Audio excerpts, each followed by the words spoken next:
Assalamualaikum warahmatullahi wabarakatuh. Kami dari kelompok 1 dengan anggota kelompok saya sendiri, Amanda Putri Dewanti, dan Anggi Nurmayunita Soliha.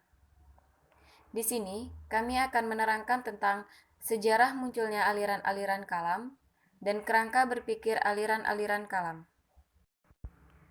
Untuk sejarah munculnya aliran-aliran kalam akan dijelaskan oleh saya sendiri, dan kerangka berpikir aliran-aliran kalam akan dijelaskan oleh Anggi Nurmayunita Soliha. Yang pertama yaitu aliran-aliran kalam dan sejarah munculnya. Sejarah munculnya aliran kalam. Istilah ilmu kalam pertama kali muncul pada masa pemerintahan Khalifah Al-Ma'mun bin Harun Ar-Rasyid dari Daulah Bani Abbas.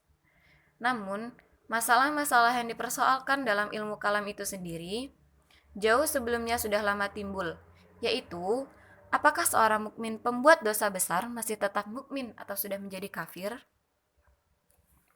Tetapi, satu hal yang perlu dipahami terlebih dahulu, bahwa persoalan kafir atau mukmin tersebut muncul akibat pertentangan politik di kalangan umat Islam. Dari masalah politik tersebut, perselisihan merembet menjadi masalah teologi, yaitu adanya klaim kafir mengkafirkan, sehingga memunculkan aliran-aliran atau firqoh-firqoh di kalangan umat Islam. Kehadiran ilmu kalam menurut sejarah dipicu oleh persoalan politik yang menyangkut peristiwa pembunuhan Utsman bin Affan yang berbuntut pada penolakan pemuka sahabat yang ada di Mekah serta Muawiyah atas kekhalifahan Ali bin Abi Thalib. Muawiyah menuntut Ali untuk menghukum orang-orang yang terlibat dalam pembunuhan Utsman bin Affan. Ketegangan di antara mereka memuncak sehingga menimbulkan perang, yaitu Perang Siffin yang berakhir dengan tahkim atau arbitrase. Tahkim yang dimaksud semula untuk mempertemukan kedua belah pihak yang berperang, sehingga diharapkan tercipta persatuan di kalangan umat Islam, akhirnya berakhir lebih buruk lagi. Kondisi pertikaian semakin panas.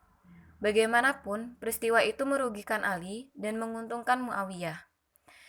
Yang legal menjadi khalifah pada saat itu adalah Ali bin Abi Thalib, sedangkan Muawiyah hanyalah sebagai gubernur daerah yang tak mau tunduk kepada Ali sebagai khalifah.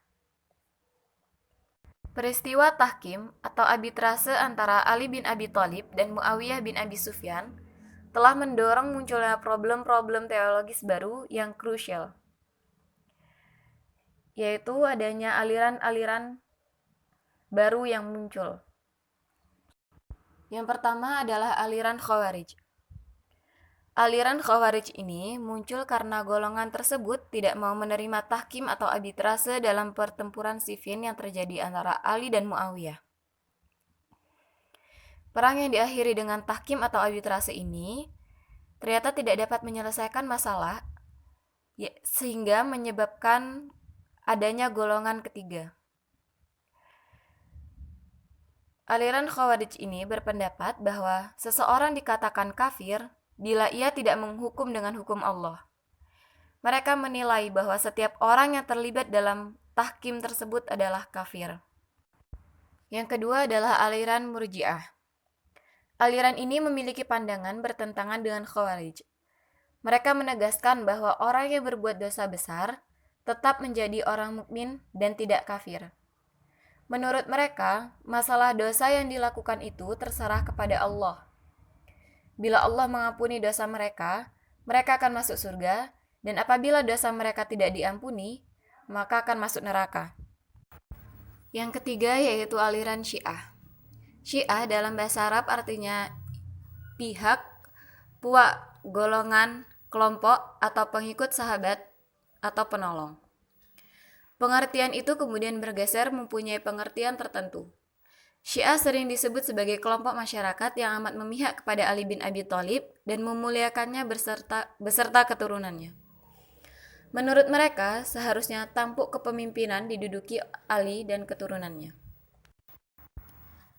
Yang keempat yaitu aliran Jabariyah.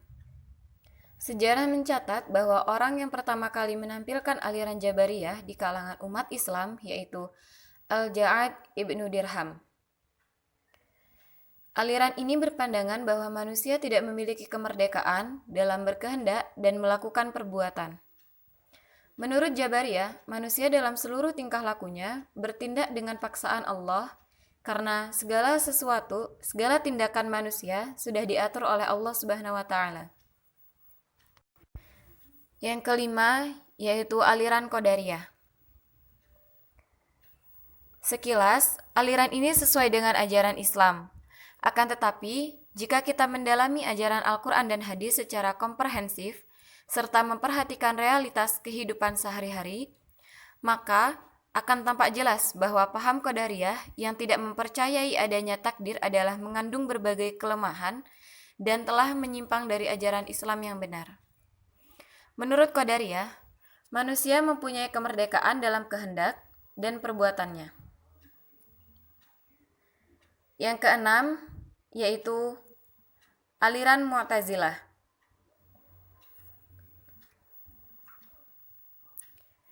Aliran ini pertama kali muncul pada masa dinasti Umayyah, berada di ambang kehancuran, yakni pada masa Khalifah Abdul Malik bin Marwan dan Hisham bin Abdul Malik. Menurut Mu'tazilah, orang mukmin yang telah melakukan dosa besar tidaklah menjadi kafir dan tidak pula tetap mukmin. Tetapi menurut mereka berada di antara kafir dan mukmin, yakni fasik.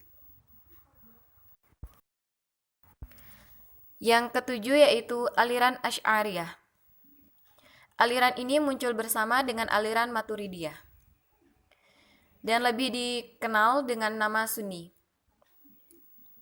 Pada waktu yang bersamaan, Syiah sebagai aliran memerankan peranannya dalam masyarakat Islam dengan pandangan-pandangan rasional yang berpegang teguh dengan ajaran imamah yang memuliakan Ahlul Bait. Tidak dipungkiri bahwa sejak lama kaum muslimin di Indonesia menganut mazhab Syafi'iyah. Secara akidah, banyak mengikuti paham Asy'ariyah. Secara tasawuf merujuk pada ajaran-ajaran sufi Imam Abu Hamid Al-Ghazali. Yang kedelapan yaitu aliran Maturidiyah. Aliran Maturidiyah dikatakan tampil sebagai reaksi terhadap pemikiran-pemikiran Mu'tazilah yang rasional. Selanjutnya yaitu aliran kalam dalam konteks tradisional dan rasional yang akan dijelaskan oleh Anggi Nurmayunita Solihah. Saya, Anggi Nurmayunita Solihah, akan menjelaskan mengenai pemikiran kalam rasional dan pemikiran kalam tradisional. Adapun penjelasannya adalah sebagai berikut ini. Pemikiran kalam tradisional. Tradisional dalam teologi berarti mengambil sikap terikat tidak hanya pada dogma yang jelas dan tegas di dalam Al-Quran dan Sunnah, tetapi juga pada ayat yang mempunyai arti zahani, yaitu ayat-ayat yang mempunyai arti harfiah dari teks ayat-ayat Al-Quran dan hadis serta kurang menggunakan logika. Penganut teologi tradisional mengambil sikap terikat tidak hanya pada dogma-dogma, tetapi juga pada ayat-ayat yang mempunyai arti zani, yaitu ayat-ayat yang boleh mengandung arti yang lebih dari arti letterlek yang terkandung di dalamnya. Sehingga para penganut teologi ini sukar dapat mengikuti perubahan dan perkembangan yang terjadi dalam masyarakat modern.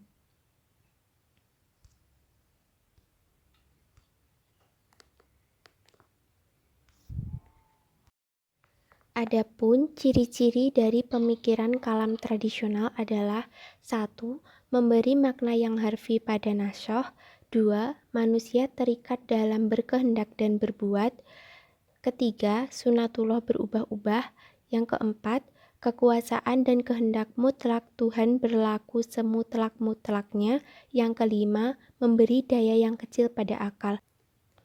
Pemikiran kalam rasional.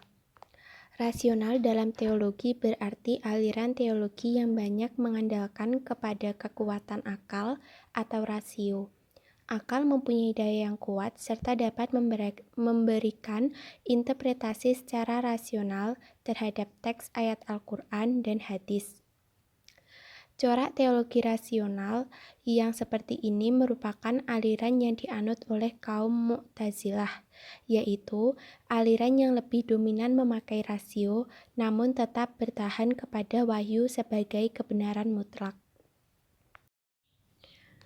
Adapun ciri-ciri pemikiran kalam rasional adalah 1. Memberi makna metaforis terhadap nasoh. 2. Manusia mempunyai kebebasan dalam berkehendak dan berbuat. 3. Sunatullah tidak berubah-ubah. 4. Kekuasaan dan kehendak mutlak Tuhan terbatas. 5. Memberi daya yang besar terhadap akal. Sehingga dapat kita simpulkan bahwa pemikiran kalam rasional merupakan kebalikan dari pemikiran kalam tradisional. Sekian dari kelompok kami, semoga bermanfaat. Kurang lebihnya mohon maaf. Wassalamualaikum warahmatullahi wabarakatuh.